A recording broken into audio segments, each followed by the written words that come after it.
So మనము already ప్రీవియస్గా discuss చేస్తున్నాము ఏమని భారత రాష్ట్రపతి గురించి, అదేవిధంగా రాష్ట్ర గవర్నర్ గురించి, రాష్ట్రపతి మరియు రాష్ట్ర గవర్నర్ గురించి డిస్కస్ చేస్తున్నాం. సో వీళ్ళు కార్యనిర్వాహక అధిపతులు అని చెప్పేసి అనుకుంటున్నాం.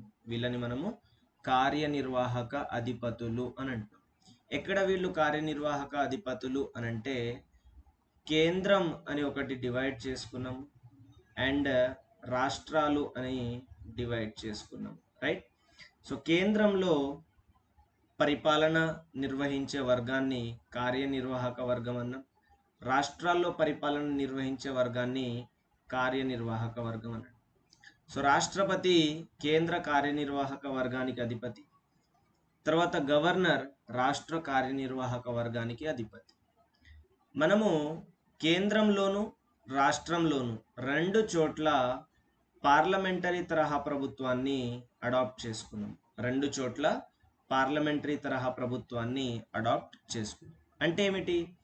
కేంద్రంలో కార్యనిర్వాహక వర్గం ఆ కేంద్ర శాసన నిర్వాహక వర్గానికి బాధ్యత వహిస్తుంది. Very important point. కేంద్రంలో కార్యనిర్వాహక వర్గం కేంద్ర శాసన నిర్వాహక వర్గానికి బాధ్యత వహిస్తుంది. సో శాసన నిర్వాహక వర్గం పేరు పార్లమెంట్ కేంద్రంలో. అదే మాదిరిగా రాష్ట్రంలో కార్యనిర్వాహక వర్గం ఆ రాష్ట్ర శాసన నిర్వాహక వర్గాలకు బాధ్యత వహిస్తుంది. ఈ విధంగా కార్యనిర్వాహక వర్గం తన యొక్క చర్యలకు, తన యొక్క విధానాలకు, తన యొక్క యాక్షన్స్కి శాసనసభలకు లేదా శాసన నిర్వాహక వర్గానికి బాధ్యత వహించటాన్నే మనం పార్లమెంటరీ తరహా ప్రభుత్వం అని. సో పరోక్షంగా దీని యొక్క అర్థం ఏమిటి అని అంటే శాసన నిర్వాహక వర్గాల్లో ఉన్నది ప్రజల ద్వారా ఎన్నుకోబడ్డ వాళ్ళు కాబట్టి డెమోక్రసీ అనే సూత్రం మనం చూస్తే ప్రజల కోసం పనిచేసే వాళ్ళు డెమోక్రసీ అని అంటాం మనం. అండ్ ప్రజలకు వాళ్ళు జవాబుదారీగా ఉండాలి, ప్రజలకు జవాబుదారీగా ఉండాలి. కాబట్టి కార్యనిర్వాహక వర్గంలో మన కోసం పరిపాలన చేస్తున్న వాళ్ళు డైరెక్ట్గా మీ ఇంటికి మా ఇంటికి వచ్చి రిపోర్ట్ చేయలేరు కాబట్టి మన ద్వారా ఎన్నుకోబడ్డ వాళ్ళు ఈ శాసనసభల్లో ఉంటారు. కాబట్టి వాళ్ళు చేసేటువంటి ప్రతి చర్యలకు, యాక్షన్స్కి శాసనసభలకి బాధ్యత వహిస్తారు. ఈ సూత్రాన్ని మనం పార్లమెంటరీ తరహా ప్రభుత్వం అని అంటాం. ఈ సూత్రాన్ని మనము పార్లమెంటరీ తరహా ప్రభుత్వం అని అంటాం. దీనికి వ్యతిరేకంగా ఎగ్జాక్ట్గా ఊహించుకుంటే అది అధ్యక్ష తరహా ప్రభుత్వం. దీనికి ఎగ్జాక్ట్గా ఊహించుకుంటే అధ్యక్ష తరహా ప్రభుత్వం అది యునైటెడ్ స్టేట్స్ ఆఫ్ అమెరికాలో ఉంది ఎగ్జాంపుల్. సో ఏంటి మరి అధ్యక్ష తరహా ప్రభుత్వం అంటే ఈ కార్యనిర్వాహక వర్గం ఏదైతే ఉంది అది శాసనసభలకు బాధ్యత వహించదు. సో బాధ్యత వహించినటువంటి ప్రభుత్వ వ్యవస్థని మనం పార్లమెంటరీ తరహా ప్రభుత్వం అని. ఓకే, సో భారతదేశాన్ని పరిపాలించడానికి ఈ విధంగా కేంద్రం, రాష్ట్రం, అదేవిధంగా స్థానిక ప్రభుత్వాలు అని మూడు అంచెలుగా డివైడ్ చేసుకున్నాం. సో రెండు కంటే ఎక్కువ అంచెల్లో ప్రభుత్వ పరిపాలన డివిజన్ చేయబడి ఉంటే దాన్ని సమాఖ్య వ్యవస్థ అని అంటాం. దాన్ని సమాఖ్య వ్యవస్థ అని అంటాం. డెఫినేషన్స్ ఇంపార్టెంట్, గుర్తుపెట్టుకోవాలి. ఓకే, సో ఇదన్నమాట పూర్తి భారతదేశం. సో ఈ టోటల్ ఎంటైర్ ఇండియాని రూల్ చేసేది యూనియన్ అండ్ ఒక ఇండివిజువల్ స్టేట్ని రూల్ చేసేది స్టేట్. ఓకే, సో వీటిని union government and state government అని చెప్పేసి కేంద్ర ప్రభుత్వం మరియు రాష్ట్ర ప్రభుత్వం అని చెప్పి మనము చెప్పుకుంటాం. అయితే మనము పార్లమెంటరీ తరహా ప్రభుత్వం ఎన్నుకున్నాం కాబట్టి, అంటే మనం రాజ్యాంగం అడాప్ట్ చేసుకున్నప్పుడు, మనం రాజ్యాంగం రాసుకునేటప్పుడే మనం ఏమనుకున్నాము, భారతదేశానికి బాధ్యతాయుతమైన ప్రభుత్వం కావాలి అని అనుకున్నాం. ఎలాంటి ప్రభుత్వం కావాలి? బాధ్యతాయుతమైన ప్రభుత్వం కావాలి అని అనుకున్నాం. ఎందుకు బాధ్యతాయుతమైన ప్రభుత్వం కావాలి అని అంటే, suppose you consider your father లేదా యువర్ మదర్. సో మీరు మీ తల్లిని లేదా మీ తండ్రిని గుర్తు తెచ్చుకుంటే, so they work for the happiness are they work for the goods of their kids. So వాళ్ళ పిల్లల కోసం కావాల్సినటువంటి గుడ్స్ అంటే వస్తువులు, అంటే వసతులు కావచ్చు, వస్తువులు కావచ్చు. And they work for the service of their kids, అంటే వాళ్ళ పిల్లల యొక్క సేవా నిమిత్తం వాళ్ళ పిల్లల యొక్క భవిష్యత్ కోసం వాళ్ళ కోసం పని చేస్తారు. కావున ఇక్కడ ఫాదర్ ఒక బాధ్యతాయుతంగా ప్రవర్తిస్తారు, లేదా మదర్ బాధ్యతాయుతంగా ప్రవర్తిస్తారు. సో ఇది మన ఇంట్లో స్టోరీ, ఇది మన ఇంట్లో స్టోరీ. సో బాధ్యతాయుతంగా ఉంటే కరెక్ట్గా సేవలు అందించడానికి ఆస్కారం ఉంటుంది. సో ఇది మన ఇంట్లో స్టోరీ. సో మనం ఏమంటాము, మేము భారతీయులం, మేము లేదా మనము భారతీయులం. సో భారతదేశం నా మాతృభూమి అని అనుకుంటాం. అంటే ఇక్కడ పూర్తి భారతదేశాన్ని కూడా ఒక ఇల్లు లెక్క మనం భావిస్తే ఆ ఇంటికి చక్కగా సేవలు అందించడానికి, ఆ ఇంట్లో ఉన్నటువంటి 140 కోట్ల జనాభాకి వసతులు అందించడానికి, వాళ్ళకి భద్రతనివ్వడానికి, లైక్ యు జస్ట్ ఇమాజిన్ ఒక తండ్రి తన కూతుర్ని లేదా ఒక తండ్రి తన కొడుకుని ఏ విధంగా క్షణక్షణం అనుక్షణం వసతులు కావచ్చు, డబ్బు కావచ్చు, బట్టలు కావచ్చు, బయటికి వెళ్ళినప్పుడు కావచ్చు, ఎట్లా ప్రొటెక్ట్ చేస్తారో, వాళ్ళ భద్రత, వాళ్ళ ఆనందం, వాళ్ళ సంతోషం అన్నీ. అదే మాదిరిగా ఈ 140 కోట్ల జనాభాని చూసుకోవడానికి ఒక ప్రభుత్వం బాధ్యతాయుతంగా కావాలి. సో ఈ బాధ్యతాయుతమైన ప్రభుత్వం కావాలి అనే భావన మనలో పుట్టింది. సో మనము చారిత్రక పరిపాలన చూసుకుంటే, లేదా మనం పరిపాలన యొక్క చరిత్ర చూసుకుంటే, సింధు నాగరికత నుంచి మొదలుకొని అలా అలా అలా వస్తూ దాని తర్వాత ముస్లిం రాజులు పరిపాలించినారు, ఆ తర్వాత బ్రిటిష్ వాళ్ళు వచ్చినారు. సో మొత్తానికి దోపిడీ చేసుకోవడము. సో మనం బ్రిటిష్ వాళ్ళది ఒక్కటి ఎగ్జాంపుల్ తీసుకుంటే, బ్రిటిష్ వాళ్ళు ట్రేడింగ్ కంపెనీ లాగా మన దగ్గరకు వచ్చినారు. బ్రిటిష్ వాళ్ళు ట్రేడింగ్ కంపెనీ అంటే వర్తకం చేసుకోవడానికి ఇక్కడికి వచ్చినారు. సో వర్తకం చేసుకోవడానికి వచ్చిన బ్రిటిష్ వాళ్ళు స్లోగా టెరిటరీని అంటే భూమిని కబ్జా చేసి, అక్వైర్ చేసి, ఫస్ట్ దివానీ రైట్స్ని తీసుకున్నారు. ఓకే, ఇవన్నీ మీరు చరిత్ర చదివినప్పుడు మీకు వస్తుంది. సో దివానీ రైట్స్ని తీసుకున్నారు. ఆ తర్వాత మన ఇక్కడ రూల్ చేస్తున్నటువంటి రాజుల్ని ఓడించి పరిపాలన మీద వాళ్ళు కంట్రోల్ తెచ్చుకోవడం జరిగింది. తద్వారా వాళ్ళు మొత్తం భారతదేశాన్ని దోచుకొని ఇక్కడ ఉన్నటువంటి వనరులన్నీ కూడా వేరే దేశాలకి పంపించడం, వేరే దేశాలకంటే వాళ్ళ దేశానికి పంపించడం జరిగింది. సో వాళ్ళు ఇక్కడ చూడండి, బ్రిటన్లో అప్పుడు నడుస్తున్నది డెమోక్రటిక్ గవర్నమెంటే. బ్రిటన్లో నడుస్తున్నది డెమోక్రటిక్ గవర్నమెంటే. కానీ ఆ డెమోక్రటిక్ గవర్నమెంట్ ఎవరి కోసం పనిచేస్తుంది అంటే బ్రిటిష్ ప్రజల కోసం పనిచేస్తుంది. మనల్ని దోచుకుంటున్నారు, బ్రిటిష్ వాళ్ళ దగ్గరికి పోయి అక్కడ డెమోక్రటిక్ సిస్టమ్ ఆఫ్ గవర్నమెంట్ని వాళ్ళు నడిపిస్తున్నారు. Okay, so at the cost of our living, so మన జీవితాల పణంగా పెట్టి వాళ్ళ జీవితాలు నిలబెడుతున్నారు అన్నమాట. సో ఇదంతా కాదు అని చెప్పేసి మీరు ఒక్కసారి చిన్న ఎగ్జాంపుల్ని తీసుకోండి. మోడరేట్స్ అని అంటే మీరు హిస్టరీ చదివినప్పుడు 1885 నుంచి 1905 వరకు, అంటే కాంగ్రెస్ స్ప్లిట్, సూరత్ సమావేశంలో కాంగ్రెస్ విడిపోతుంది 1907లో. అప్పటి వరకు ఉన్నటువంటి మోడరేట్స్ వీళ్ళు ఏం చేసినారు అంటే మితవాదులు అని అంటాం. వీళ్ళు బ్రిటిష్ వాళ్ళని సపోర్ట్ చేసినారు. జాగ్రత్త వినాలి. ఎందుకు సపోర్ట్ చేసినారు అని అంటే బ్రిటన్లో అప్పటికే వాళ్ళు డెవలప్ అయినారు కాబట్టి అక్కడ ఉన్నటువంటి సిస్టమ్స్ని మన దగ్గర ప్రవేశపెట్టి మనల్ని కూడా డెవలప్ చేస్తారు అనేటువంటి ఒక ఆశతోటి సపోర్ట్ చేసినారు. కానీ వీళ్ళ సపోర్ట్కి బ్రిటన్ వాళ్ళు ఎలాంటి వాల్యూ ఇవ్వలేదు. దాని తర్వాత అట్లా కాదు అని చెప్పేసి ఈ మోడరేట్స్లో నుంచే కొంతమంది ఎక్స్ట్రీమిస్ట్స్గా అంటే అతివాదులుగా 1907లో విడిపోయి చలో కొడదాం తిడదాం, అవసరమైతే ఇండివిజువల్ హీరోయిజం అని అంటాం. సో అట్లా మనం స్వతంత్రం తెచ్చుకుందాం అని చెప్పేసి ఫైనల్గా అట్లా స్టెప్స్ వేస్తూ చాలా మూమెంట్స్ తర్వాత మనకి బాధ్యతాయుతమైన ప్రభుత్వం కావాలి అని డిసైడ్ అయ్యాం. ఎందుకు బాధ్యతాయుతమైన ప్రభుత్వం అవసరం అని అంటే ఇప్పటి వరకు ప్రజలని తల్లి తండ్రి లెక్క పరిపాలించినటువంటి దాఖలాలు లేవు కాబట్టి, సో బాధ్యతాయుతమైన ప్రభుత్వం ఉంటే ప్రజల కోసం వనరులు కావచ్చు, ప్రజల కోసం వసతులు కావచ్చు, ప్రజలకి మంచిగా సేవ అందించడం కావచ్చు జరుగుతుంది అని డిసైడ్ చేసుకున్నారు. సో అప్పుడు ఈ ప్రజాస్వామ్య ప్రభుత్వంని గమనిస్తే 2 రకాలు అవైలబుల్గా ఉన్నవి. ఒకటి పార్లమెంటరీ తరహా ప్రభుత్వము, మరొకటి అధ్యక్ష తరహా ప్రభుత్వం. 2 ప్రజాస్వామ్యయుతమైనవి, గమనించాలి. 2 ప్రభుత్వాలు కూడా ప్రజాస్వామ్యయుతమైనవి. కానీ దీంట్లో బాధ్యతాయుతమైన ప్రభుత్వం ఏది అనంటే పార్లమెంటరీ తరహా ప్రభుత్వం. కాబట్టి మనము పార్లమెంటరీ తరహా ప్రభుత్వాన్ని ఎన్నుకున్నాం. So back to the story. Parliamentary తరహా ప్రభుత్వాన్ని మనము ఎన్నుకున్నాం కాబట్టి, మనం అడాప్ట్ చేసినాం కాబట్టి, ఇక్కడ ఈ ఎగ్జిక్యూటివ్ హెడ్ ఎవరైతే ఉంటారో, ఎగ్జిక్యూటివ్ కార్యనిర్వాహక అధిపతి ఎవరైతే ఉంటారో, రాష్ట్రపతి అండ్ గవర్నర్. రాష్ట్రపతి అండ్ గవర్నర్. సో వీళ్ళ పేరున అన్ని పనులు జరుగుతవి. కానీ వీళ్ళు పరిపాలనలో ఇన్వాల్వ్ అవ్వరు.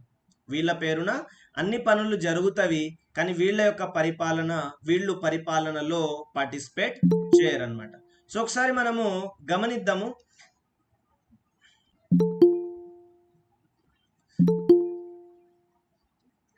సో మనం గమనిస్తే ఇప్పుడు the final point is the conclusion.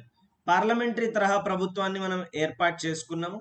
So దీంట్లో అధిపతిగా ఇక్కడ రాష్ట్రపతి ఉంటారు, అంటే రాష్ట్రంలో గవర్నర్ ఉంటారు, కేంద్రంలో రాష్ట్రపతి ఉంటారు. వీళ్ళ తరపున అన్ని అధికారాలు నిర్వహించడానికి, అన్ని పనులు చేయటానికి ఒక మంత్రి మండలి ఉంటుందన్నమాట. ఒక మంత్రి మండలి ఉంటుంది. కానీ అధికారాలన్నీ కూడా వీళ్ళ పేరున చెలాయించబడతాయి, లైక్ అ ఫాదర్. సో ఇంట్లో పనులన్నీ కూడా అమ్మ చేస్తుంది లేదా ఇంకెవరన్నా చేస్తారు, బట్ హెడ్ ఎవరు గావిస్తారు అని అంటే అది ఫాదర్. సో ఫాదర్ పేరు మీదుగా జరుగుతుంది. సో అదే మాదిరిగా వీళ్ళు యాక్చువల్గా ఏం చేయరు, కానీ ఇప్పుడు మనం చదువుతాము అధికారాలని చూస్తే వీళ్ళు చాలా చేస్తున్నట్టు అనిపిస్తుంది, కానీ వీళ్ళు ఏమీ కూడా చేయరు. జస్ట్ వీళ్ళ పేరు మీదుగా పనులు జరుగుతవి. కాబట్టి రాష్ట్రపతికి మరియు గవర్నర్కి ఉన్నటువంటి అధికారాలని ఒకసారి చూద్దాం.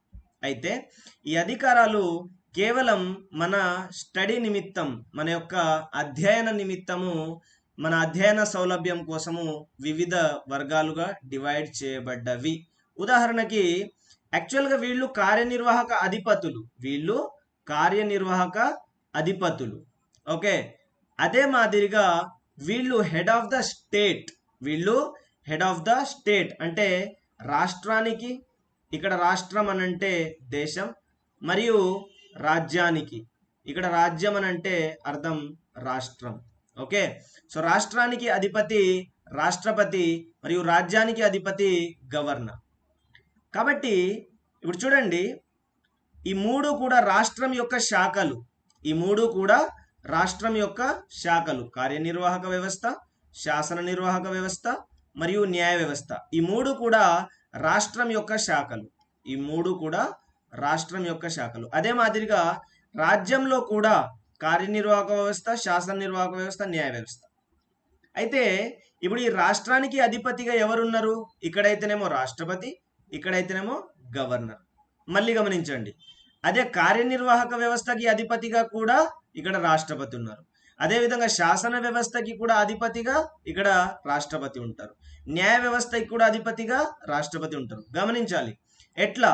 కార్యనిర్వాహక వ్యవస్థలో అయితే అతను అధిపతి, అది క్లియర్గా తెలుసు.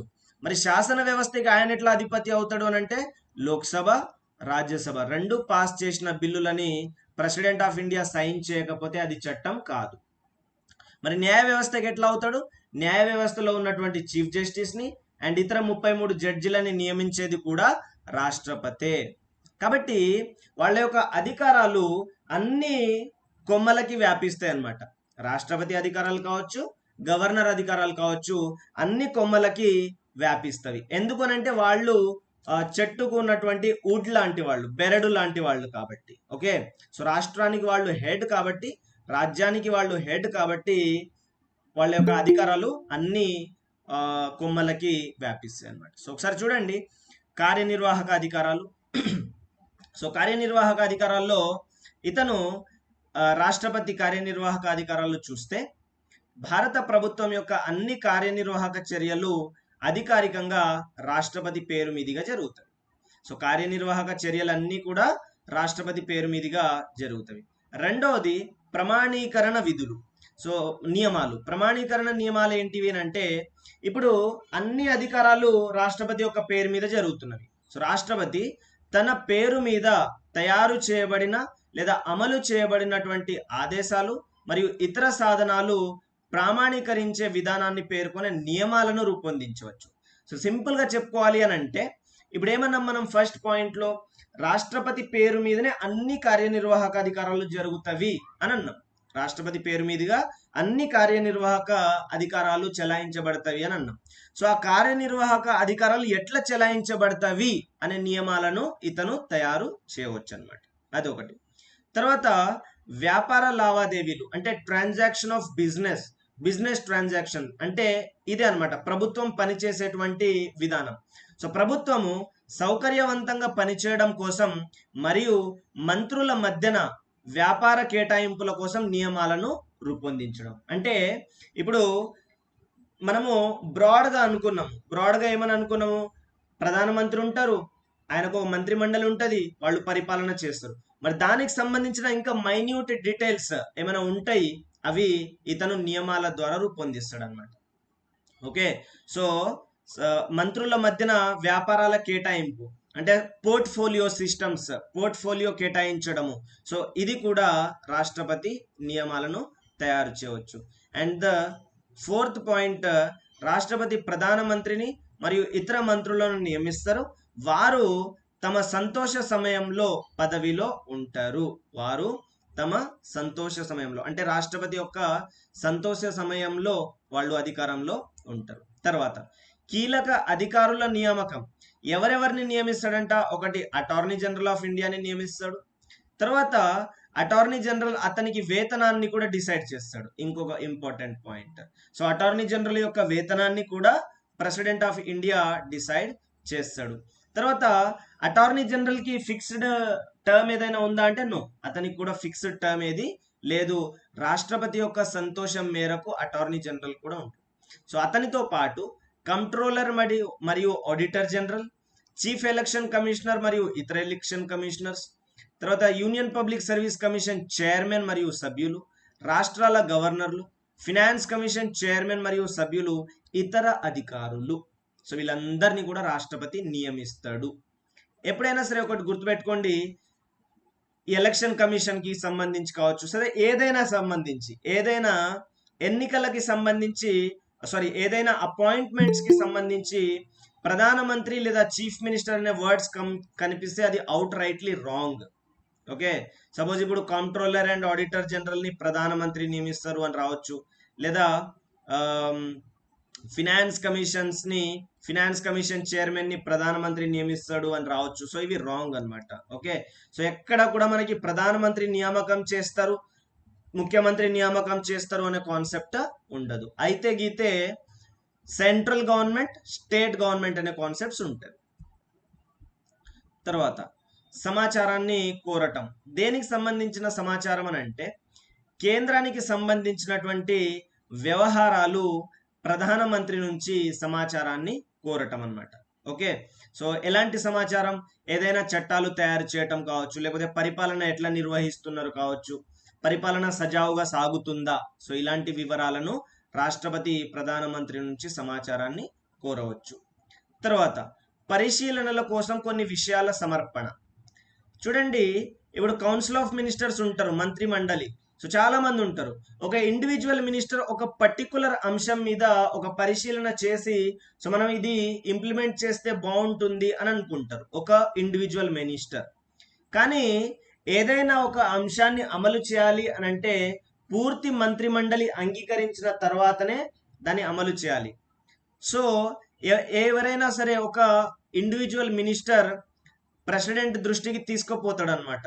సో ఇట్లా చేద్దాం అనుకుంటున్నాము అని చెప్పేసి, సో ఇది ఒక పాలసీని అమలు చేద్దాం అనుకుంటున్నాము అని చెప్పేస్తే, సో దీన్ని పరిశీలించండి, మినిస్టర్ ఏదో మంచి పాలసీ తీసుకొచ్చినాడు అని చెప్పేసి ప్రధానమంత్రికి సిఫారసు చేస్తాడు. సో మంత్రి మండలి పరిగణలోకి తీసుకొని దాన్ని ఫర్దర్గా అమలు చేయడానికి అవకాశం ఉంటుంది. సో ఈ పాయింట్ ఎప్పుడు ఎక్కువగా పనికి వస్తుంది అని అంటే, ఒక ఇండివిజువల్ మినిస్టర్కి ఎప్పుడైతే ప్రధానమంత్రి తోటి లేదా ఇతర మంత్రులతోటి విభేదాలు ఉన్నప్పుడు ఈ మినిస్టర్ డైరెక్ట్గా ప్రెసిడెంట్ ఆఫ్ ఇండియాని రీచ్ అవుతే అప్పుడు ప్రెసిడెంట్ ఈ ప్రధానమంత్రికి చెప్తాడనమాట. సో ఈ మినిస్టర్ ఒక మంచి పాలసీ తీసుకొస్తున్నారు, సో దీన్ని అందరూ కూడా కన్సిడర్ చేయండి అని చెప్పేసి. ఓకే, తర్వాత దర్యాప్తు కోసం కమిషన్ల నియామకం. భారతదేశంలో ఉన్న షెడ్యూల్ కులాలు, షెడ్యూల్ తెగలు, వెనుకబడిన తరగతులకు సంబంధించిన పరిస్థితులపై వాళ్ళ స్థితిగతులపై ఒక కమిషన్ని ఏర్పాటు చేయటము. తర్వాత అంతర్రాష్ట్ర సహకారం పెంపొందించడానికి, ఓకే, రెండు రాష్ట్రాల మధ్యన సంబంధాలని పెంపొందించడానికి ఇతను అంతర్రాష్ట్ర మండలిని నియమించవచ్చు. సో అంతర్రాష్ట్ర మండలిని నియమించేది కూడా రాష్ట్రపతి. సో కేంద్ర పాలిత ప్రాంతాల యొక్క ప్రత్యక్ష పరిపాలన, సో ఆయన కేంద్ర పాలిత ప్రాంతాలను పరిపాలించినటువంటి అధికారాలని కలిగి ఉంటారు అనమాట. ఓకే, తర్వాత షెడ్యూల్డ్ ఏరియా డిక్లరేషన్, అంటే షెడ్యూల్డ్ ప్రాంతాల యొక్క డిక్లరేషన్ అనమాట. ఏదైనా ఒక ప్రాంతాన్ని షెడ్యూల్డ్ ప్రాంతంగా ప్రకటించేటువంటి అధికారాన్ని ఇతను కలిగి ఉంటారు అనమాట. తర్వాత గిరిజన ప్రాంతాలకు సంబంధించినటువంటి పరిపాలనా అధికారాలని కూడా కలిగి ఉంటాడు. ఒకటి షెడ్యూల్డ్ ప్రాంతాలు నోటిఫై చేయటం, అంటే షెడ్యూల్డ్ ఏరియాస్ని నోటిఫై చేయటం. తర్వాత ట్రైబల్ ఏరియాస్ ఏవైతే ఉంటాయో ట్రైబల్ ఏరియాస్ మీద అడ్మినిస్ట్రేటివ్ కంట్రోల్ని కూడా ఇతను కలిగి ఉంటాడు అనమాట. రెండు డిఫరెంట్ పాయింట్స్. సింపుల్గా ఎగ్జామ్ పాయింట్ ఆఫ్ వ్యూలో మీరు గుర్తుపెట్టుకోవాల్సిన విధానం ఇదే. పాయింట్ నెంబర్ 1 చెప్తుంది అధికారాలన్నీ కూడా రాష్ట్రపతి యొక్క పేరు మీదుగా జరుగుతాయి. అధికారాలన్నీ రాష్ట్రపతి పేరు మీదుగా జరుగుతున్నవి, కానీ అధికారాలన్నీ చేసేది ఎవరు?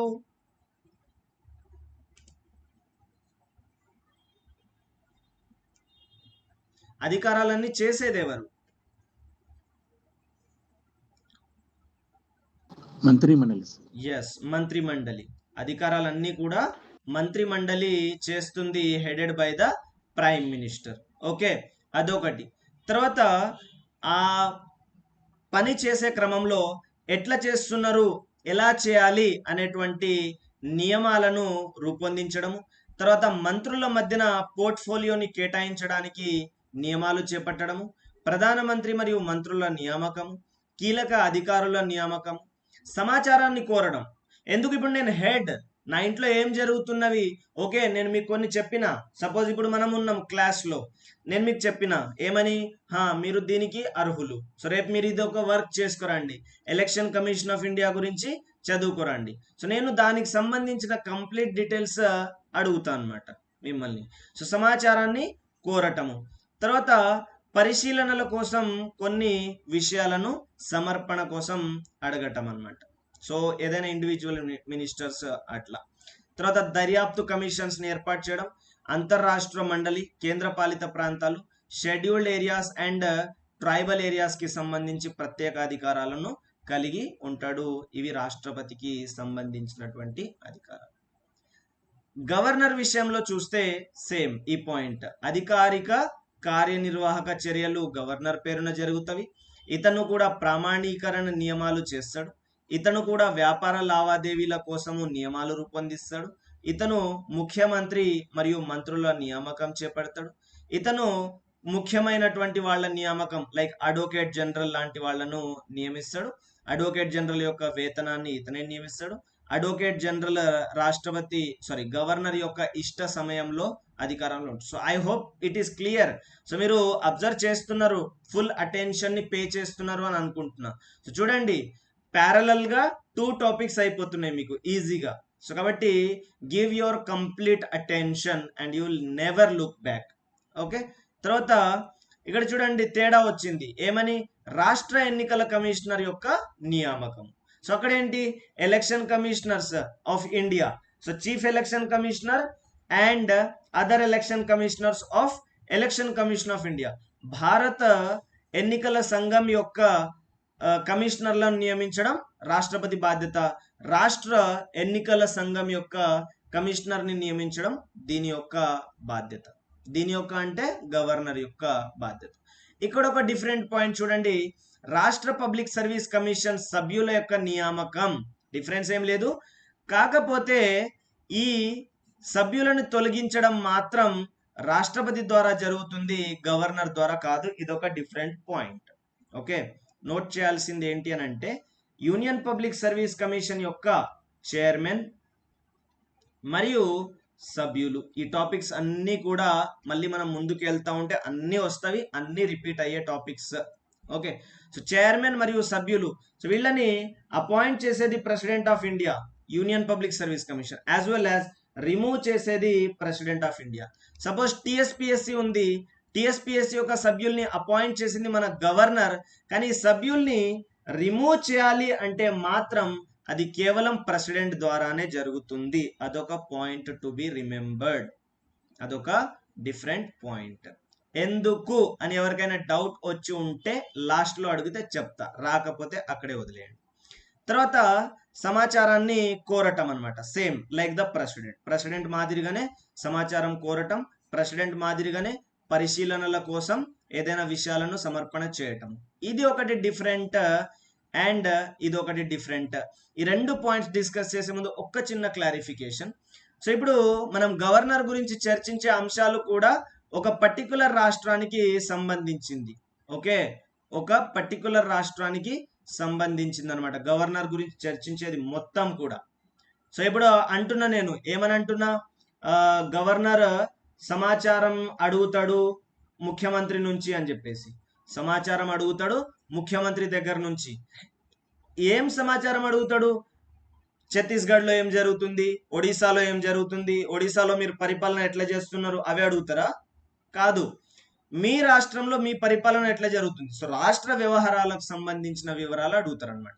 సో ఇప్పుడు తెలంగాణ గవర్నర్ తెలంగాణ ముఖ్యమంత్రిని అడుగుతాడు తెలంగాణ సంబంధించిన విషయాలే. సో ఇప్పుడు తెలంగాణ గవర్నర్ వేరే రాష్ట్రానికి కూడా గవర్నర్ గా ఉన్నాడు, లేదా పుదుచ్చేరికి కూడా లెఫ్టినెంట్ గవర్నర్ గా ఉన్నాడు. ఆడికి పోయి తెలంగాణ విషయాలు అడగటము, లేకపోతే ఇక్కడికి వచ్చి పుదుచ్చేరి విషయాలు డిస్కస్ చేయడం, ఇలాంటివి ఉంటాయా? నో. అక్కడికి పోయినాక ఆ విషయాలు, ఇక్కడికి వచ్చినాక ఈ విషయాలు.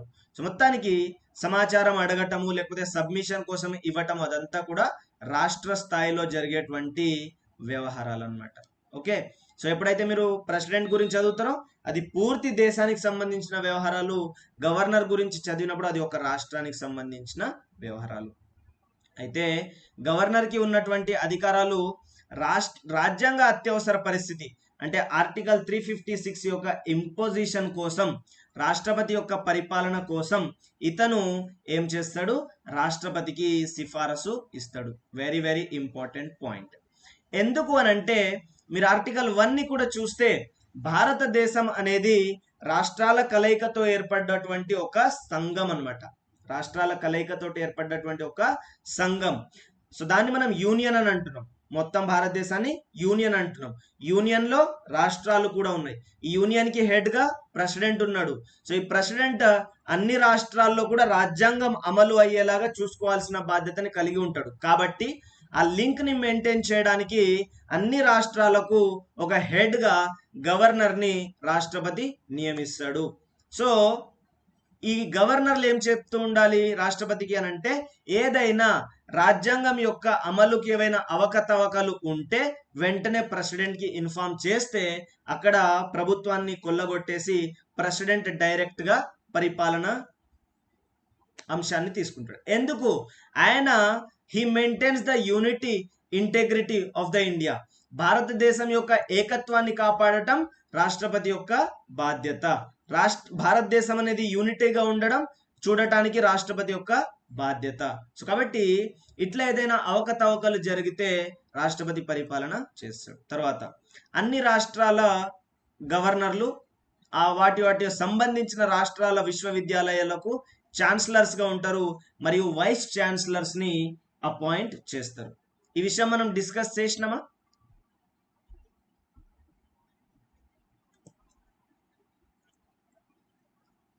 ఈ ఛాన్సలర్స్ కి సంబంధించిన విషయాన్ని మనం ఏమైనా డిస్కస్ చేసినామా?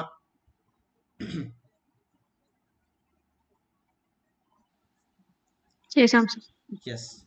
ఏ రాష్ట్రాన్ని ఎగ్జాంపుల్ గా తీసుకొని చేసినాం?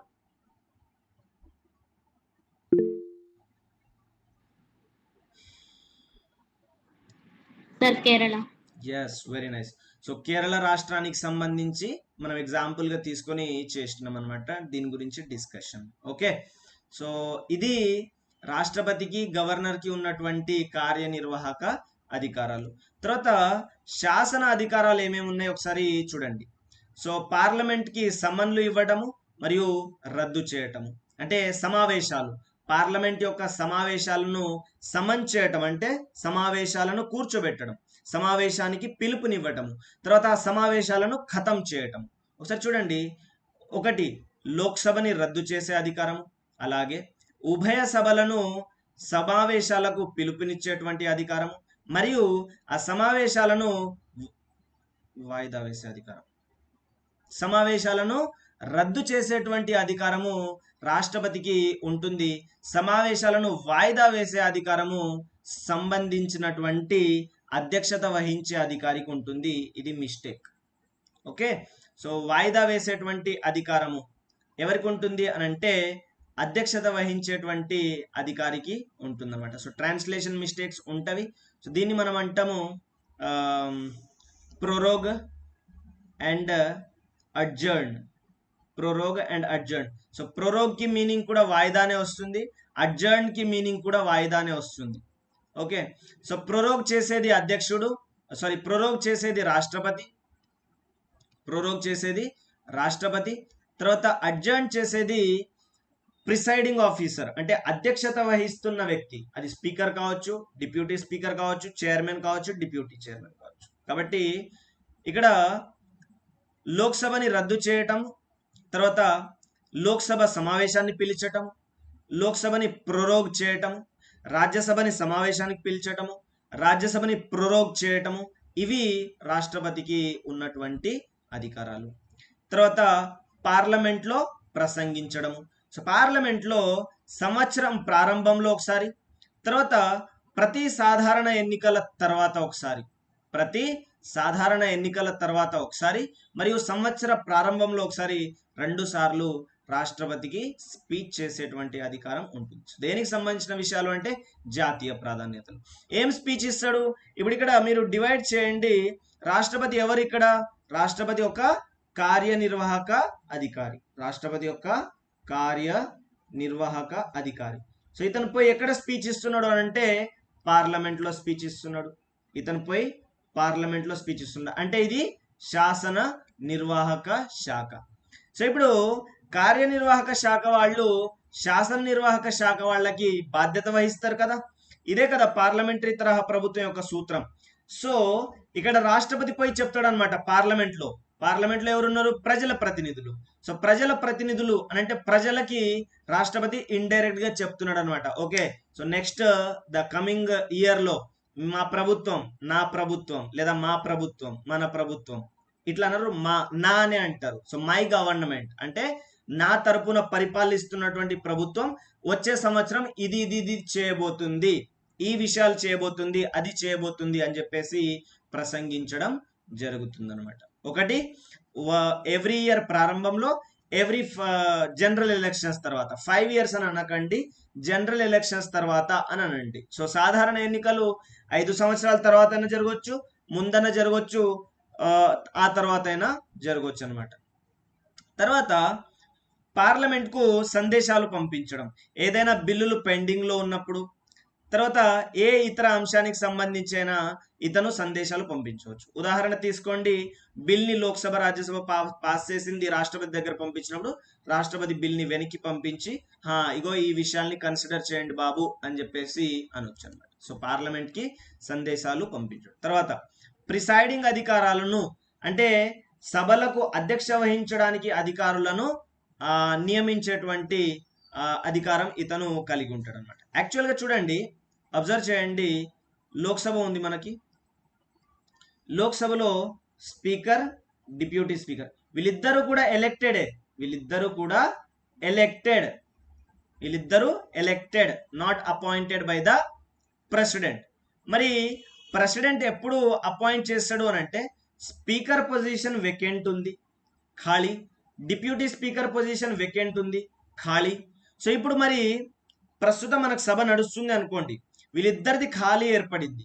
సో అట్లా ఖాళీ ఏర్పడ్డప్పుడు సభని నిర్వహించడానికి ఒక వ్యక్తిని ప్రెసిడెంట్ అపాయింట్ చేస్తాడనమాట. మనం దీన్ని ప్రీవియస్ గా చాలా క్లియర్ గా డిస్కస్ చేసినాం ప్రీవియస్ క్లాస్ లో. ఓకే, సో రెండు positions, speaker position, deputy speaker position, రెండు ఖాళీ ఉన్నప్పుడు ఒక వ్యక్తి అధ్యక్షత వహించడానికి ప్రెసిడెంట్ అపాయింట్ చేస్తాడు అనమాట.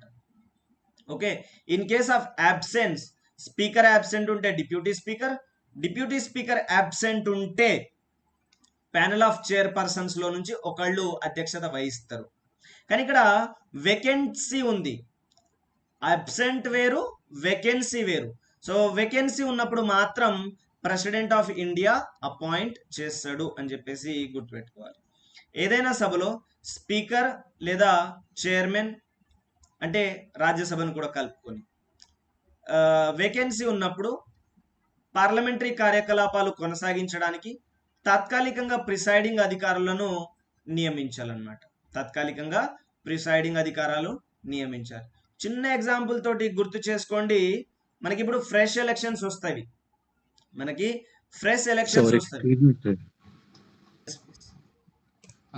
స్మాల్ డౌట్స్ మనకు స్పీకర్ కానీ డిప్యూటీ స్పీకర్ కాల్ ఏర్పడినప్పుడు రాష్ట్రపతి గారు ఒకరిని అపాయింట్మెంట్ చేస్తారు కదా సార్. అవును. ఆ ఒక్కరు ఎక్కడి నుంచి సార్? సభలో నుంచి. Thank you sir.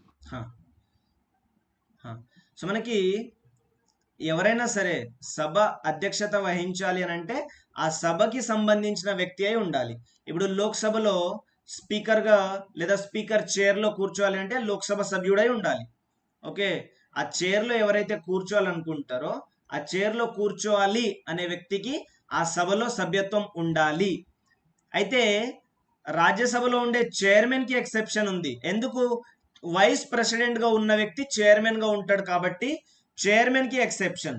మిగిలిన వాళ్ళందరికీ కూడా ఆ చైర్లో కూర్చోవాలి అంటే సభలో సభ్యత్వం కలిగి ఉండాలన్నమాట. ఓకే, సో ఇట్లా గుర్తుపెట్టుకోండి.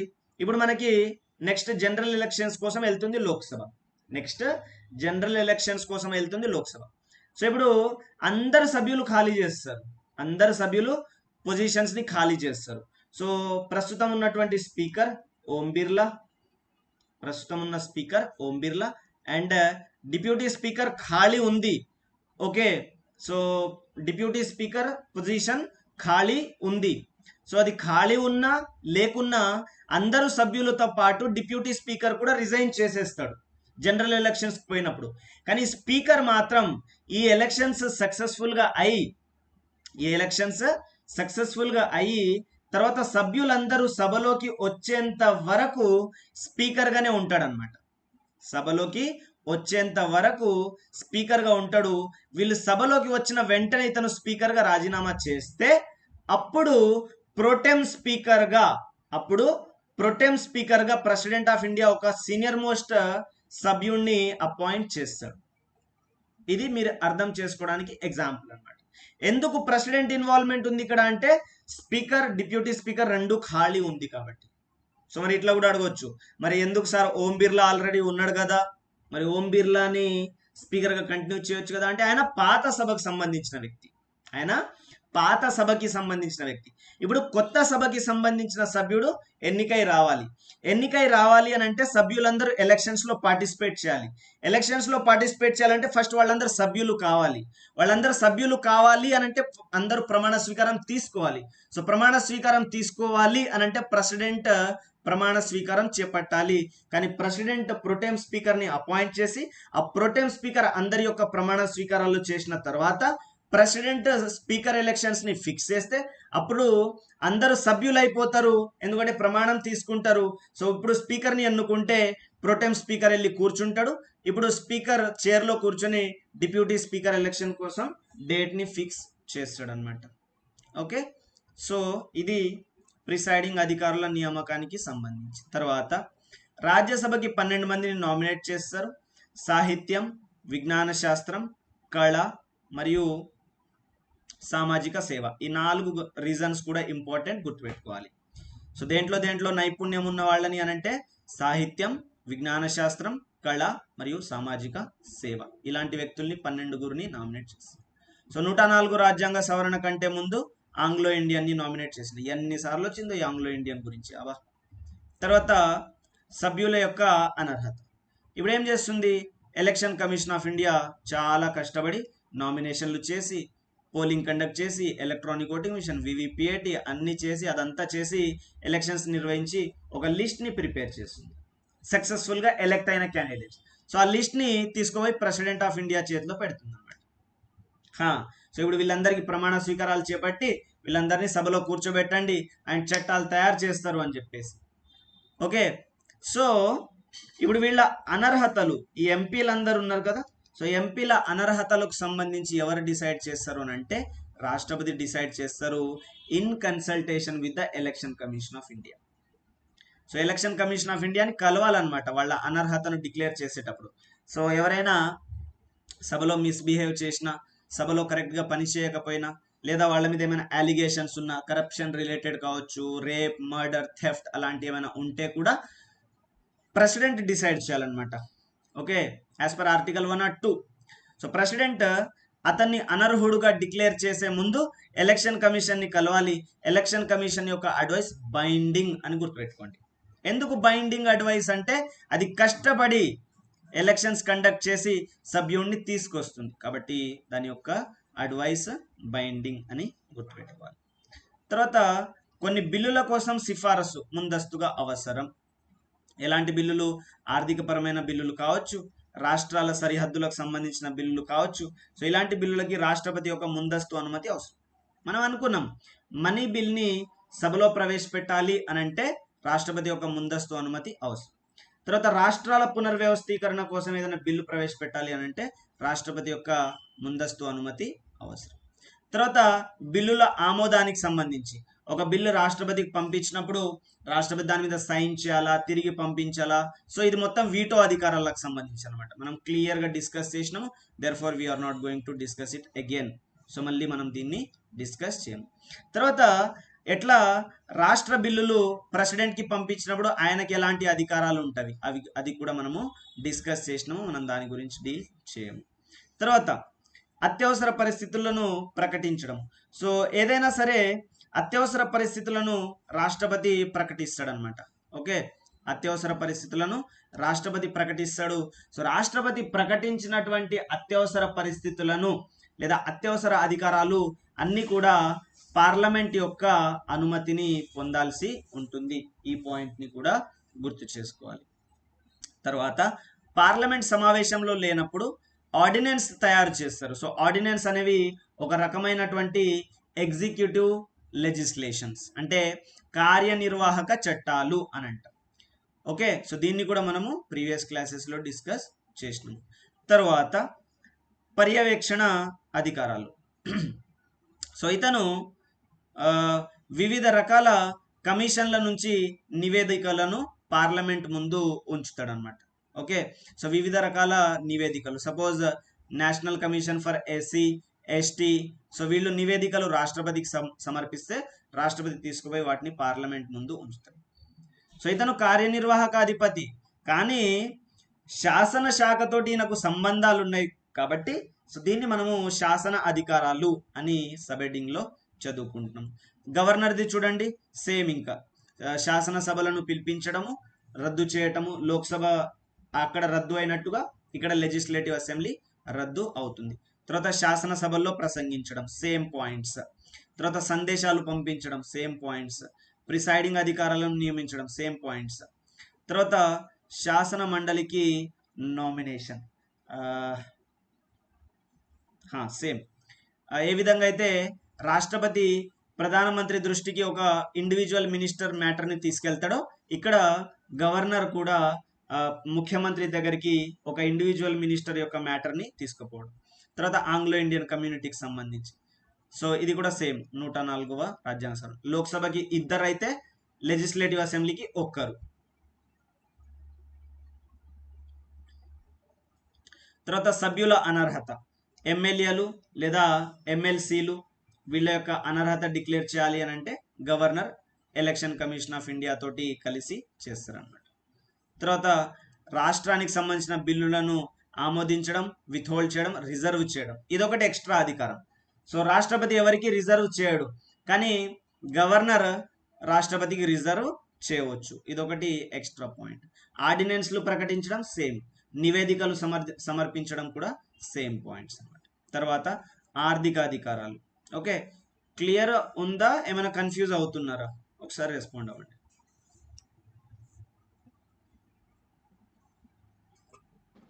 Clear sir. ఓకే, సో దీంట్లో కొంచెం ఫుల్ అటెన్షన్ ఇవ్వండి అండ్ క్లాస్ అయిపోయిన వెంటనే రివిజన్ చేసుకోవడానికి ప్రయత్నం చేయండి. కన్ఫ్యూజ్ అవ్వడానికి ఏమీ లేదు.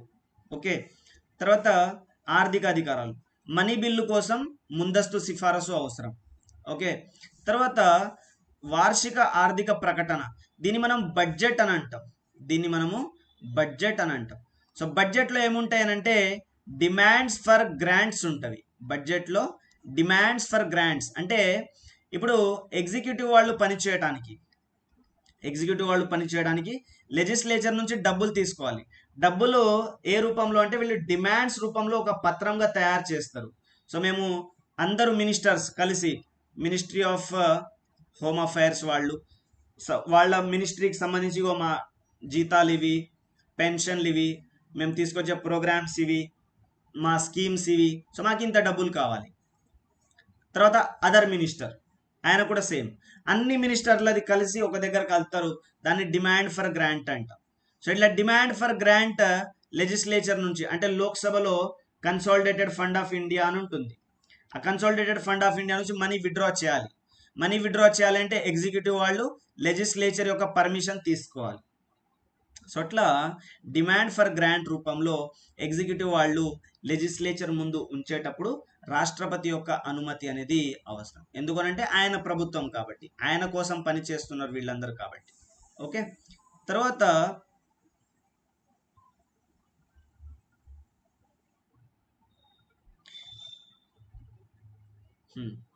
అచ్చా, సో ఇదన్నమాట డిమాండ్ ఫర్ గ్రాంట్ అంటే మంజూరు కోసం. సో జాతీయ ప్రాధాన్యతలకు అనుగుణంగా ఒక వివేకవంతమైన ఆర్థిక నిర్వహణ కోసం రాష్ట్రపతి ప్రతి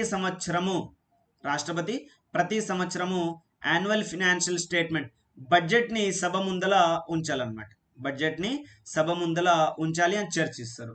సో మీరు ఏం చేసినారు, ఏం చేయబోతున్నారు, ఎంత ఖర్చు పెట్టినారు, ఏంటి అనేవి చర్చలు. సో ఫైనల్గా యాన్యువల్ ఫినాన్షియల్ స్టేట్మెంట్ని సభ ముందల ఉంచటం అన్నమాట.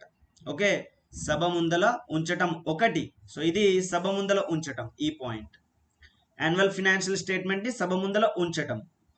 తర్వాత ఇంకొకటి సభ దగ్గర నుంచి కొంచెం మనీని తీసుకోవడం. సో యాన్యువల్ ఫినాన్షియల్ స్టేట్మెంట్ అంటే ఏంటి, మేము ఇంత సంపాదించినాము, ఇంత ఖర్చు చేసినాము. యాన్యువల్ ఫినాన్షియల్ స్టేట్మెంట్లో ఇంత సంపాదించినాము, ఇంత ఖర్చు చేసినాము అని సభ ముందర ఉంచడం. ఇంకొకటి ఏంటి అంటే ఇప్పుడు నెక్స్ట్ ఇయర్కి మేము ఖర్చు చేయడానికి మాకు డబ్బులు కావాలి. ఓకే, సో మంజూరు కోసం సిఫారసు, దాన్ని డిమాండ్స్ ఫర్ గ్రాంట్స్ అని అంటాం. తర్వాత ఆకస్మిక నిధి, కంటింజెన్సీ ఫండ్ అని అంటాం. సో ఇప్పుడు కన్సాలిడేటెడ్ ఫండ్ నుంచి కొంచెం డబ్బుల్ని యాక్సెప్ట్ చేసేటప్పుడు కంటింజెన్సీ ఫండ్లోకి కొంచెం అమౌంట్ని ట్రాన్స్ఫర్ చేస్తారనమాట. కంటింజెన్సీ ఫండ్లోకి కొంచెం అమౌంట్ని ట్రాన్స్ఫర్ చేస్తారు. సో ఆ కంటింజెన్సీ ఫండ్ రాష్ట్రపతికి పూర్తి అధికారం ఉంటుంది దాని మీద, ఆ కంటింజెన్సీ ఫండ్ మీద. సో ఈ కంటింజెన్సీ ఫండ్లో నుంచి డబ్బుల్ని యూజ్ చేయాలి అని అంటే రాష్ట్రపతి నేరుగా యూజ్ చేయవచ్చు, పార్లమెంట్ యొక్క అప్రూవల్ అవసరం లేదు. ఎందుకనంటే ఏదైనా ఆకస్మిక పరిస్థితి వచ్చినప్పుడు మనం కన్సాలిడేటెడ్ ఫండ్ ఆఫ్ ఇండియా నుంచి డబ్బుల్ని విత్డ్రా చేయాలి అంటే పార్లమెంట్ అనుమతి అవసరం. ప్రాసెస్ కొంచెం లేట్ అవుతుంది. సో అట్లా కాకుండా అత్యవసరంగా ఏదైనా పరిస్థితి ఏర్పడితే వాడడానికి కోసమని కంటింజెన్సీ ఫండ్ అని ఒకటి ఉంటుంది. సో దాంట్లో నుంచి డబ్బుల్ని పూర్తిగా రాష్ట్రపతి వాడుకోవడానికి అధికారాన్ని కలిగి ఉంటాడు. తర్వాత ఫినాన్స్ కమిషన్ యొక్క ఏర్పాటు, constitution of the finance commission అంటే ఫినాన్స్ కమిషన్ యొక్క ఏర్పాటు 5 ఏళ్ల కోసము, 5 ఏళ్లకు ఒకసారి రాష్ట్రపతి ఫినాన్స్ కమిషన్ని ఏర్పాటు చేస్తాడు అన్నమాట. ఎందుకనంటే ట్యాక్స్ అమౌంట్ మొత్తం కూడా ఈ కన్సాలిడేటెడ్ ఫండ్ ఆఫ్ ఇండియాలో ఉంటుంది కాబట్టి కేంద్రం ఎంత వాడుకోవాలి, ఇందులో నుంచి రాష్ట్రాలకు ఎంత ఇవ్వాలి అని చెప్పేసి ఈ ఫినాన్స్ కమిషన్ డిసైడ్ చేస్తుంది. సో ఈ ఫినాన్స్ కమిషన్ని 5 ఏళ్లకు ఒకసారి ఏర్పాటు చేయాల్సినటువంటి బాధ్యత రాష్ట్రపతి కలిగి ఉంటాడు అన్నమాట. సో గవర్నర్కి ఉన్న చూడండి వార్షిక ఆర్థిక ప్రకటన అంటే యాన్యువల్ ఫినాన్షియల్ స్టేట్మెంట్ లేదా బడ్జెట్ని సభల ముందు ఉంచడం, బడ్జెట్ని రాష్ట్రాల్లో సభల ముందు ఉంచడం. తర్వాత మనీ బిల్లుని గవర్నర్ యొక్క ఆదేశం లేకుండా ప్రవేశపెట్టడం. తర్వాత మంజూరు కోసం సిఫారసు అంటే డిమాండ్స్ ఫర్ గ్రాంట్స్, ఏదైనా గ్రాంట్స్ని అడిగేటప్పుడు గవర్నర్ యొక్క అనుమతితోటి అడగాలి. సో అదేవిధంగా కన్సాలిడేటెడ్ ఫండ్ ఆఫ్ స్టేట్ మాదిరిగానే ఇండియా మాదిరిగానే కన్సాలిడేటెడ్ ఫండ్ ఆఫ్ స్టేట్ ఉంటుంది. కంటింజెన్సీ ఫండ్ ఆఫ్ ఇండియా మాదిరిగానే కంటింజెన్సీ ఫండ్ ఆఫ్ స్టేట్ కూడా ఉంటుంది. సో దీంట్లో నుంచి ఆకస్మిక లేదా తక్షణ అవసరాల కోసం గవర్నర్కి పూర్తి అధికారం ఉంటుంది. అక్కడ finance commission for the central and state government ఉంటే ఇక్కడ finance commission for the municipalities and panchayats కోసం. సో ఇవి కూడా పంచాయతీల కోసం, మున్సిపాలిటీల కోసం ప్రతి 5 సంవత్సరాలకి గవర్నర్ అపాయింట్ చేస్తాడు అనమాట. ఓకే, సో ఇవి ఆర్థిక అధికారాలు. తర్వాత న్యాయ అధికారాలు ఏమున్నాయి చూడండి. న్యాయాధికారాల్లో సుప్రీంకోర్టు, హైకోర్టు న్యాయమూర్తులను అపాయింట్ చేయడం, ఇంక్లూడింగ్ చీఫ్ జస్టిసెస్. ఇంకొకటి న్యాయ సలహాను కోరటం, ఆర్టికల్ 143. సో రాష్ట్రపతి సుప్రీంకోర్టు నుంచి న్యాయ సలహాని కోరవచ్చు. ఇంకొకటి క్షమాభిక్ష అధికారాలు, ఆర్టికల్ 72 ప్రకారము రాష్ట్రపతికి క్షమాభిక్ష అధికారాలు ఉంటవి. అవి రాష్ట్రపతికి ఉన్నటువంటి న్యాయ అధికారాలు. తర్వాత ఈయనకు ఉన్నటువంటి గవర్నర్కి ఉన్నటువంటి న్యాయ అధికారాలు ఏంటి అని అంటే, గవర్నర్కి ఇది ఉండదు, సలహా అధికారం ఉండదు.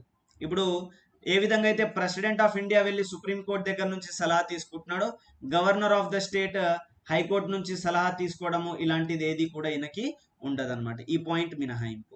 సో సుప్రీంకోర్టు, హైకోర్టు న్యాయమూర్తులని ప్రెసిడెంట్ అపాయింట్ చేస్తే, డిస్టిక్ న్యాయమూర్తులను, ఓకే, డిస్టిక్ కోర్టు న్యాయమూర్తులను గవర్నర్ అపాయింట్ చేస్తారు. ఒకసారి చూడండి.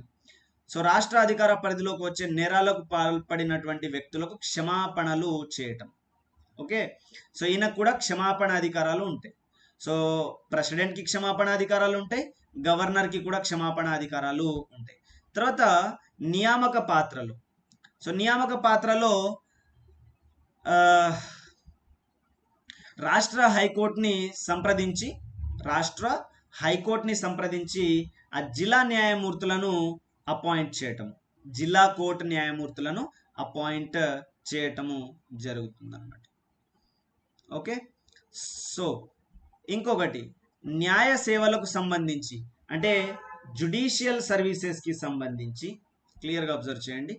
జిల్లా న్యాయమూర్తులతో పాటు రాష్ట్ర హైకోర్టు మరియు రాష్ట్ర పబ్లిక్ సర్వీస్ కమిషన్ ఈ రెండింటితో సంప్రదింపులు జరిపి, ఒకటి హైకోర్టుతో సంప్రదింపు జరపాలి, మరియు పబ్లిక్ సర్వీస్ కమిషన్ తోటి సంప్రదింపులు జరిపి న్యాయపరమైనటువంటి మెరిట్ ఆధారిత ఎంపిక ప్రక్రియను గవర్నర్ నిర్ణయిస్తాడు అనమాట. ఇప్పుడు మనకి జ్యుడిషియల్ సర్వీసెస్ ఉంటాయి. సపోజ్ ఇప్పుడు టైప్ రైటర్స్ కావచ్చు, తర్వాత ఉంటాయి కదా. సో వాటిని నియమించడం కోసము గవర్నర్ డిసైడ్ చేస్తాడనమాట నియమాలు. ఎవరెవరిని కలవాలి అంటే అప్పుడు హైకోర్టుని కలవాలి, పబ్లిక్ సర్వీస్ కమిషన్స్ని కలవాలి. సో ఇవి గవర్నర్కి మరియు రాష్ట్రపతికి ఉన్నటువంటి న్యాయ అధికారాలు. సో ఈ క్షమాపణ అధికారాలు ఉన్నాయి చూడండి. ఈ క్షమాపణ అధికారాలు మనం మళ్ళీ తర్వాత క్లియర్గా డిస్కస్ చేస్తాం. సరే, అప్పుడు డీల్ చేద్దాము, ఇక్కడ క్లారిఫికేషన్ ఇవ్వాల్సిన అవసరం ఏమీ లేదు. సో ఇవి కంపారిటివ్గా ఉన్నటువంటి అధికారాలు. సో ఇప్పుడు ఎక్స్క్లూజివ్లీ రాష్ట్రపతికే ఉన్నటువంటి అధికారాలు ఏంటివి? దౌత్య అధికారాలు. ఓకే, సో దౌత్య అధికారాలు అంటే అంతర్జాతీయ వ్యవహారాలు, ఫోరమ్స్ అన్ని కూడా రాష్ట్రపతి పేరు మీదుగా జరుగుతాయి. తర్వాత ట్రీటీ నెగోషియేషన్స్, ఏదైనా సరే వేరే దేశానికి వెళ్ళి మనము అగ్రిమెంట్స్ ఏమైనా చేసుకుంటే ఎవరి పేరు మీద జరుగుతాయి అని అంటే అవి రాష్ట్రపతి పేరు మీదుగా. తర్వాత వేరే దేశానికి మనం డిప్లొమాట్స్ని అపాయింట్ చేయటము, అమెరికా కావచ్చు, ఇంగ్లాండ్కి కావచ్చు, ఎవరు అపాయింట్ చేస్తారు అని అంటే ఈయన. తర్వాత సైనిక అధికారాలు చూడండి. ఈయన సుప్రీం కమాండర్ అని అంటాం. రక్షణ దళాలకి ఈయన ఒక సుప్రీం కమాండర్. తర్వాత ఆర్మీ, నేవీ, ఎయిర్ ఫోర్స్ వీళ్ళ యొక్క చీఫ్లని కూడా ఈయననే అపాయింట్ చేస్తాడు. తర్వాత యుద్ధం యొక్క ప్రకటన మరియు యుద్ధాన్ని ఆపివేయటం కూడా ఇతని యొక్క ఆదేశాల మేరకే జరుగుతాయి. కానీ పార్లమెంట్ యొక్క ఆమోదం అవసరం అని గుర్తుపెట్టుకోవాలి.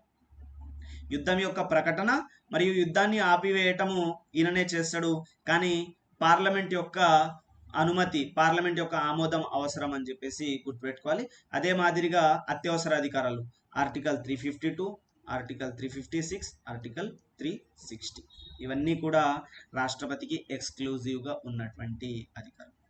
ఎందుకు మరి సైనిక అధికారాలు గవర్నర్కి లేవు, తర్వాత ఎందుకు అని దౌత్య అధికారాలు గవర్నర్కి లేవు? ఎవరైనా చెప్పగలరా?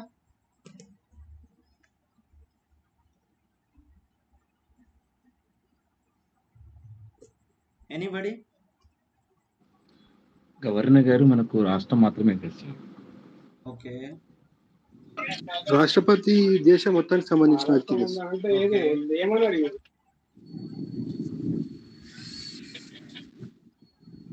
సో రాష్ట్రపతి దేశం మొత్తానికి సంబంధించిన వ్యక్తి కాబట్టి ఈయనకి దౌత్య అధికారాలు ఉన్నాయి, అదేవిధంగా సైనిక అధికారాలు ఉన్నాయి. ఎందుకు? ఇంకా కొంచెం స్పెసిఫిక్గా.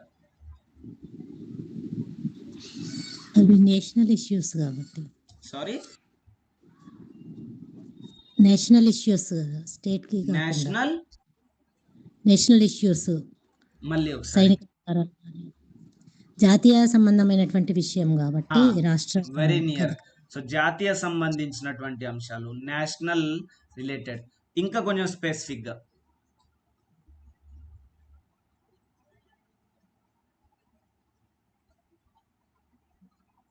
అంటే ఇవి యూనియన్ లిస్ట్లో ఉన్నటువంటి అంశాలు అన్నమాట.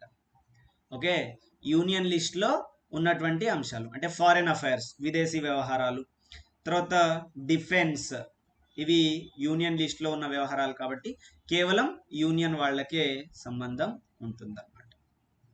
ఓకే, సో ఇక్కడితోటి మనకి గవర్నర్ మరియు కేంద్ర రాష్ట్ర కార్యనిర్వాహక అధికారులైనటువంటి గవర్నర్ మరియు రాష్ట్రపతి యొక్క కంపారిజన్ ఇక్కడ నుంచి క్లోజ్ అవుతుంది. తర్వాత మనకి ఉన్నవి కొన్ని ఇండివిజువల్ టాపిక్స్. సో ఒకటి వీటో అధికారాలు, ఆల్రెడీ డిస్కస్ చేసినాము, అవసరమైతే మళ్ళీ చూద్దాం. తర్వాత ఇంకొకటి పార్డనింగ్ పవర్ అంటే క్షమాభిక్ష అధికారాలు. ఇంకొకటి ఆర్డినెన్స్ మేకింగ్ పవర్, ఇది కూడా డిస్కస్ చేసినాము. బట్ లేటెస్ట్ ట్రై మళ్ళీ ఒకసారైనా ఈ మూడు కలిపి ఒక క్లాస్లో చెప్తాం. Okay, so these are the very very important things. So class అయిపోయిన వెంటనే మీరు చేయాల్సిన పని ఒక్కటే, మీరు చదవండి. ఎంతమందికి చదివితే అర్థమైపోతుంది and it's a nice approach, మనం కొంచెం స్పీడ్గానే వెళ్తున్నామని ఎంతమందికి అనిపిస్తుంది? అనిపిస్తుందా? అట్లా just voice, only voice. Sir good evening sir.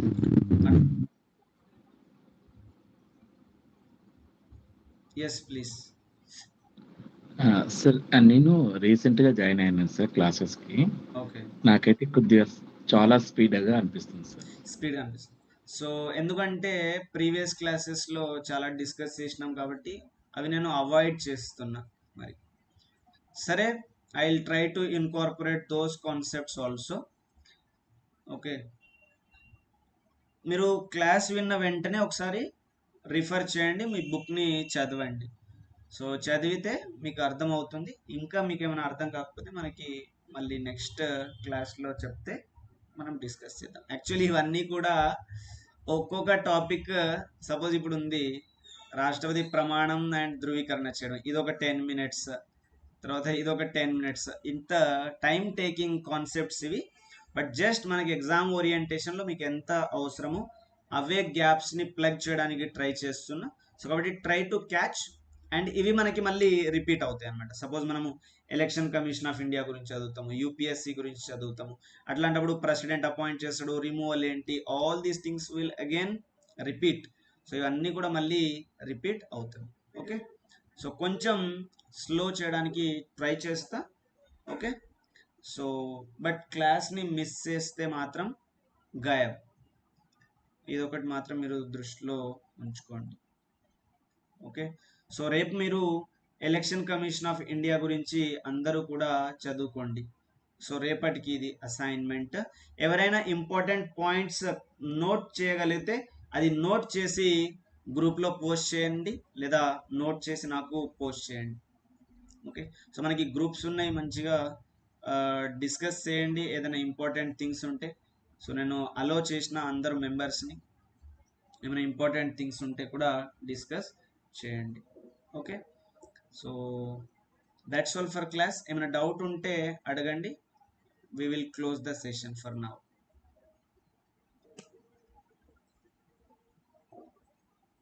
చదవడం మాత్రం పక్కా.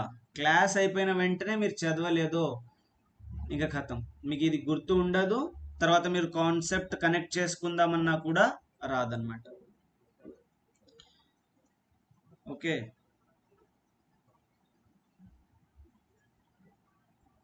ఏమైనా డౌట్స్ ఉన్నాయా ఎవరికైనా? సరే, ఇది state public service commission chairman governor నియమిస్తారు కదా, తొలగింపు మాత్రం రాష్ట్రపతి చేస్తారు కదా. ఇలా తొలగింపు ప్రక్రియ ఎలా ఉంటుంది? అంటే గవర్నర్ పంపిన నివేదిక ద్వారానే తొలగిస్తారా? అర్థం కాలే. State public service commission chairman ని గవర్నర్ నియమిస్తాడు, అవును రాష్ట్రపతి తొలగిస్తాడు. అవును.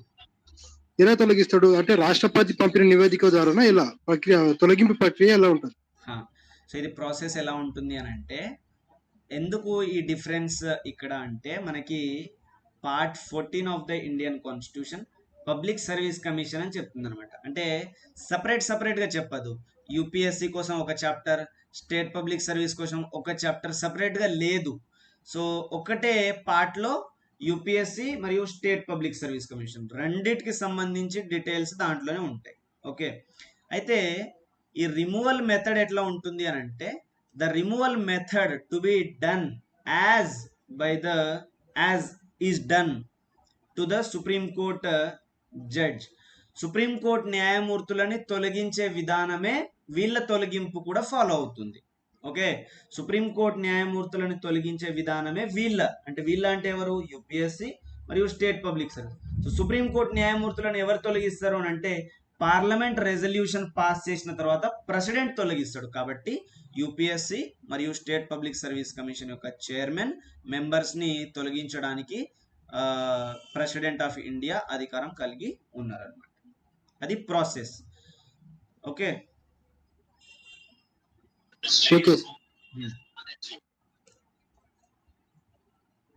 ఇంకా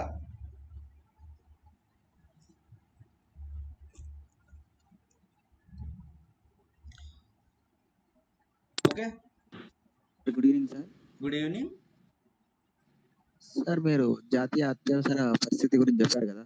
అవును. అదేవిధంగా ఆర్థిక అత్యవసర పరిస్థితి గురించి చెప్పండి సార్. అది ఆర్థిక అత్యవసర పరిస్థితి వల్ల రాష్ట్రాలపై ఎటువంటి ప్రభావం ఉంటుంది? ఓకే, ఇప్పుడు మన టాపిక్ అది కాదు కదా. ఆర్థిక అత్యవసర పరిస్థితి ఉంది. సో ఎనీహౌ, సో ఆర్థిక అత్యవసర పరిస్థితి ఉంది, అది ఆర్టికల్ 360 ప్రకారం విధిస్తారు. సో దీని మీనింగ్ ఏంటి అని అంటే, ఆర్థికంగా ఏదైనా అత్యవసరమైనటువంటి సిచ్యువేషన్ రావడం. ఎట్లా? మీరు ఒక ఎగ్జాంపుల్ని రీకాల్ చేయండి. లాస్ట్ ఒక 7-8 months ముందు శ్రీలంకలో జరిగింది అలాంటి పరిస్థితి. ఏంటి? ధరలు పెరిగిపోవటము, కావలసిన వస్తువులు దొరక్కపోవడము, ఫ్యూల్ ప్రైజెస్ పెరగటము. సో మొత్తానికి ఇకానామికల్గా దాని యొక్క ఇంపాక్ట్ ఉంటుందన్నమాట. సో దీనికోసం మీరు ఇంకా పూర్తి ఆర్థిక వ్యవస్థను చదివితే రిసెషన్ రావడము, డిప్రెషన్ రావడము, అంటే ఎంప్లాయ్మెంట్ పడిపోవడము, తర్వాత అదంతా కూడా ఒక విషియస్ సైకిల్ అన్నమాట. ఎకానమీలో విషియస్ సైకిల్ స్టార్ట్ అవుతుంది. దాని ద్వారా ఏమవుతుంది అని అంటే, వివిధ రకాలుగా ప్రాబ్లమ్స్ వస్తాయి అనమాట. చాలా కాంప్లికేటెడ్ ప్రాబ్లమ్స్. సపోజ్ మనం వేరే దేశాల నుంచి ఇంపోర్ట్ చేసుకోవడం వల్ల మన రూపాయి విలువ పడిపోవడము, అలాంటివి చాలా జరుగుతాయి. సో అట్లాంటప్పుడు ఏం చేస్తారు అని అంటే, జీతభత్యాలు తగ్గించడం కావచ్చు. సో అట్లాంటి చర్యలు తీసుకుంటారు అన్నమాట. సో ముఖ్యంగా అయితే ఆర్థిక అత్యవసర పరిస్థితిని ఏర్పాటు చేసినప్పుడు ముఖ్యంగా డబ్బుల్ని ఎట్లా స్పెండ్ చేస్తున్నారు, స్పెండింగ్ మీద, తర్వాత మనకున్నటువంటి రెవెన్యూ సోర్సెస్ ఏంటి, ఆ సోర్సెస్ మీద, వీటిని టైట్గా రెగ్యులేట్ చేయటం అన్నమాట. సో ఇప్పుడు జీతాలు ఉన్నవి, జీతాలు ఇస్తున్నాము, మనం స్పెండ్ చేస్తున్నాము, వాటిని కట్ చేయటము, జీతాలు కట్ చేయడము. తర్వాత ఏదైనా సబ్సిడీస్ ఇస్తున్నాము, వాటిని కట్ చేయటము. తర్వాత ప్రజల దగ్గర నుంచి మనము డబ్బులు చాలా తక్కువ వసూలు చేస్తున్నాము, ప్రజల దగ్గర డబ్బులు చాలా ఎక్కువ ఉన్నవి, ట్యాక్స్ ఎక్కువ ఇంపోజ్ చేసి వాళ్ళ దగ్గర నుంచి డబ్బులంతా లాక్కోవటము. సో అలాంటివి అన్నమాట. ఓకే, సో దీన్ని డీటెయిల్గా చదవాల్సిన అవసరం ఏమీ లేదు, జస్ట్ దీని ఆర్టికల్ గుర్తుపెట్టుకుంటే సరిపోతుంది. సో మొత్తం అదే సార్ ఎస్ అదే సార్ ఇంతకుముందు అదే state public service commission chairman అసమర్థత గురించి రాష్ట్రపతి దృష్టికి కానీ పార్లమెంటు దృష్టికి కానీ ఎవరు తీసుకెళ్తారు? నువ్వు నేను అదే సార్ కొద్దిగా డౌట్ ఉంది అందుకు. ఎవరు తీసుకెళ్లాల్సిన అవసరం లేదు. అది ఇన్కెపాసిటీ ఆర్ మిస్బిహేవియర్, ఇవి రెండు కూడా రీజన్స్ అన్నమాట ఎవరికి, సుప్రీంకోర్టు జడ్జిని తొలగించడానికి. సో దాంతోపాటు ఇంకా కూడా ఉంటాయి కొన్ని ఇన్సాల్వెన్సీ అలాంటివి. సో ఇప్పుడు మనకి మీడియా ఉంది, తర్వాత ఇవన్నీ ఉన్నాయి కాబట్టి ఆటోమేటిక్గా ఇన్ఫర్మేషన్ అనేది వెళ్తుంది. ఓకే, సో ఇట్లా కూడా అనుకోవచ్చు, గవర్నర్ మే రిపోర్ట్. సో గవర్నర్ కూడా రిపోర్ట్ ఇవ్వవచ్చు. రాజ్యాంగంలో అయితే దీని గురించి ఏమీ లేదు. అయితే అదే సార్ నాకు వచ్చిన డౌట్, అది గవర్నర్ రిపోర్ట్ ఇవ్వచ్చు అని అంటున్నారు కదా, మేబీ అంటే ఆ గవర్నర్ ఇచ్చే రిపోర్టు రాష్ట్ర మంత్రి మండలి సలహా మేరకు ఇస్తాడా, అతను స్వతహాగా ఇస్తాడా, అతని విచక్షణ అధికారం మేరకు ఇస్తాడా? మళ్ళీ ఇది సిచ్యువేషనల్ అన్నమాట. మళ్ళీ ఇది సిచ్యువేషనల్. ఒకవేళ ఇది ట్రయాంగులర్ స్టోరీ అవుతుంది. మళ్ళీ ఇక్కడ చీఫ్ మినిస్టర్, గవర్నర్, తర్వాత సపోజ్ సే చైర్మన్. సో ఇప్పుడు చైర్మన్ చీఫ్ మినిస్టర్కి బాగా జాన్ జిగిరి అనుకో, అలాంటప్పుడు ఈయనకి విచక్షణ అధికారం ఉంటుంది గవర్నర్కి. సో ఆ ప్రకారం ఇవ్వచ్చు. తర్వాత ఇప్పుడు ఈ చైర్మన్కి చీఫ్ మినిస్టర్కి పడట్లేదు అనుకో, సో చీఫ్ మినిస్టర్ పోయి గవర్నర్కి చెప్తాడు అనమాట, అప్పుడు గవర్నర్ పోవచ్చు. మళ్ళీ ఇప్పుడు గవర్నర్ చీఫ్ మినిస్టర్ జాన్ జిగిరి అనుకో, సో చీఫ్ మినిస్టర్ చెప్పింది గవర్నర్ వినకపోవచ్చు, ఎందుకంటే ఈయనకు డిస్క్రిషన్ ఉంది మళ్ళీ. సో ఇవి సిచ్యువేషనల్ అన్నమాట, దీంట్లోకి మనం వెళ్ళాల్సిన అవసరం లేదు. Okay okay sir, thank you. ఇంకా